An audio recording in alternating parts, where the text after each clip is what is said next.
Today we're bringing you the prototype for RatLand, the conquest of the series, a game created by Eduardo Garcia which will be published by Eclipse. RatLand is a game for 2 to 5 players, lasting between 30 and 45 minutes, suitable for ages 8 and above. Life in the series can be hard.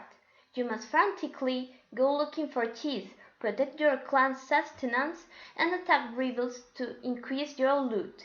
Will you be able to think and act like a rat? RatLand Conquest of the Series is a fun, easy-to-learn game in which every time you play is different. It mixes push your luck and workers placement mechanics. The goal of the game is to have the largest rat clan in the series, but obviously, the more rats we have in our clan, the more cheese we'll need to maintain our population, and every rat that dies of starvation reduces our final score at the end of the game. We'll expand on this later. How do we set up a game of RatLand? Setup is quick and easy. First, give each player a silver board, a screen, 7 rat counters, and 2 yellow cheeses. Then we must take the 5 final event cards, the ones with the manholes slightly open, and shuffle them. We need to make sure that the card That's All Folks is in there. This card marks the end of the game, thus meaning the game has an indeterminate duration for 5 to 9 turns. The moment that That's All Folks appears, the game ends without playing the next turn. We'll count each player's point and a winner will emerge. This shuffled deck will be placed somewhere visible on the table. Then we shuffle the 5 initial event cards and place them on top of the final event deck. Food cards will be shuffled next, either randomly or with the help numbers for the first few games, and be set into another deck near the events 1. Lastly, we prepare a pile of rat tokens to be placed in a point in the table where all players can reach into it. Another pile with all the cheese we'll have to steal and place the bag nearby. And we will be ready to play RatLand. Now let's see how each turn develops. In RatLand, turns are resolved simultaneously, and we start with the event phase, in which we take the first event card and flip it face up. It will indicate which special events will take place that turn. Each card has an illustration and a small explanation of the effect in the lower part of it. Events we'll find in the first turns are Abundance, in which every player adds a yellow cheese from the pile to their pantries immediately. Massive Attacks.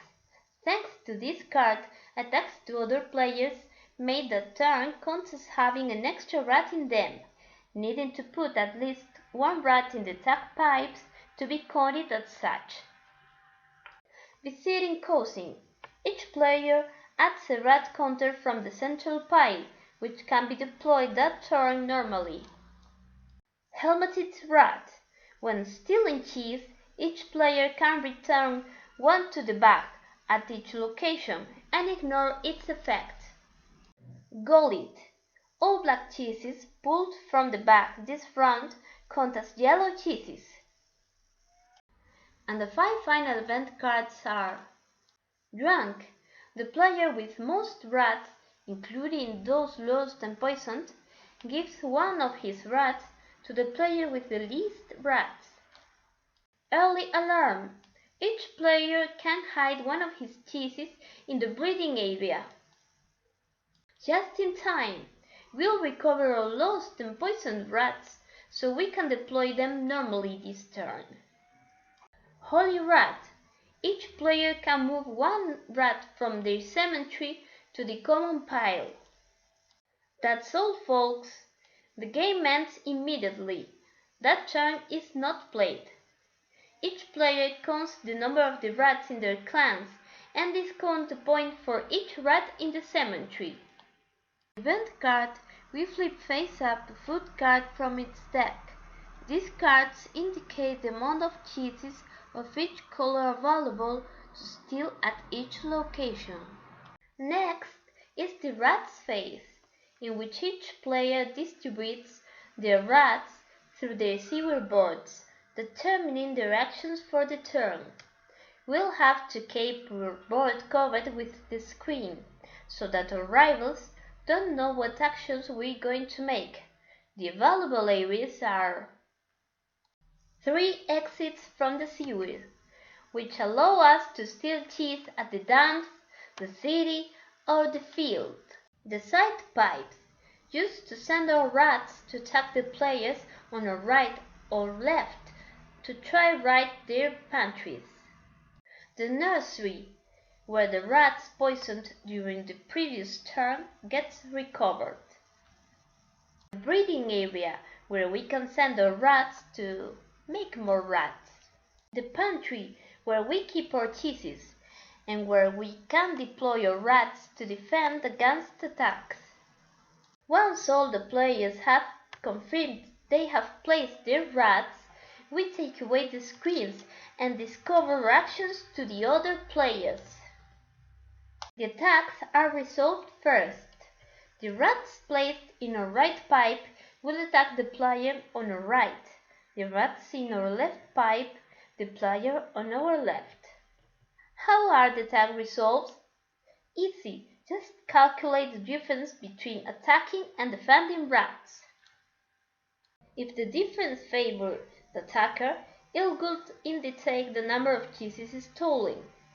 In the event of a tie or the difference favoring the defender, this would win the attack and nothing would be stolen. All attacks are simultaneous. What if 2 players attack the same clan and both have more rats attacking than the defender in the pantry? In this case, both would steal cheese from the defender's pantry in turns, starting by the players who sent more rats.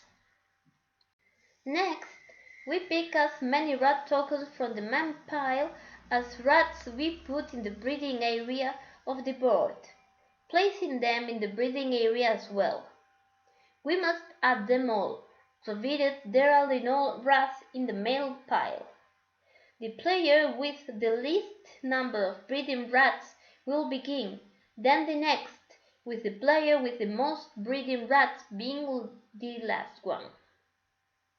In the return phase, which is not needed in the first turn, each player moves the rats in their nurseries and lost areas to their pantry, so they can be deployed normally next turn. Next is the search phase.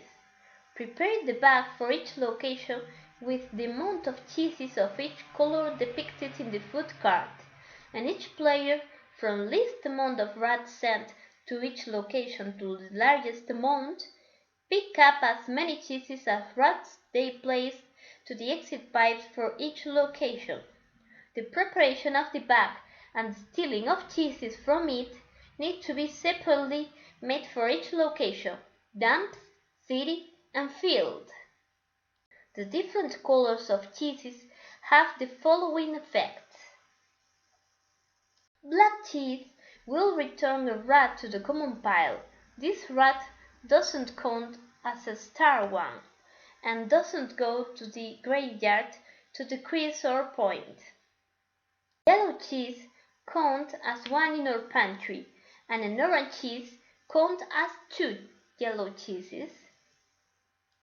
Purple cheese will poison one of our rats, which we must send to the infirmary.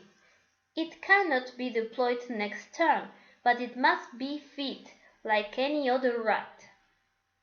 Blue cheese represents a rat that got lost during the search. We have to move it to the lost section of our cemetery. It cannot be deployed next turn, but doesn't have to be fed either. Lastly, a white cheese will indicate that our rat didn't find anything. Yellow cheeses will go immediately to our pantry. Orange ones can be exchanged for 2 yellow ones and will also go to the pantry, and the rest of them will go to the common pile after resolving their effects. The final phase of each turn is the feeding phase. Looking at the reference card, we must spend as many cheeses from our pantry as we're told to maintain our clan numbers. As a reminder, a poison rat counts for this, but those rats don't. In the event of insufficient cheese, we'll remove 1 rat per cheese we don't have and move them to the cemetery, where they'll count as negative point at the end of the game. This turn sequence will be repeated until the That's All Folks card appears at the event phase, producing the end of the game. In this moment, we'll add the point for each rat making up our clan, and we'll discount 1 point for each rat in our cemetery. The player with the highest point wins. If there's a tie, the number of cheeses would be taken into account, and if the tie persists, the win will be shared by those players.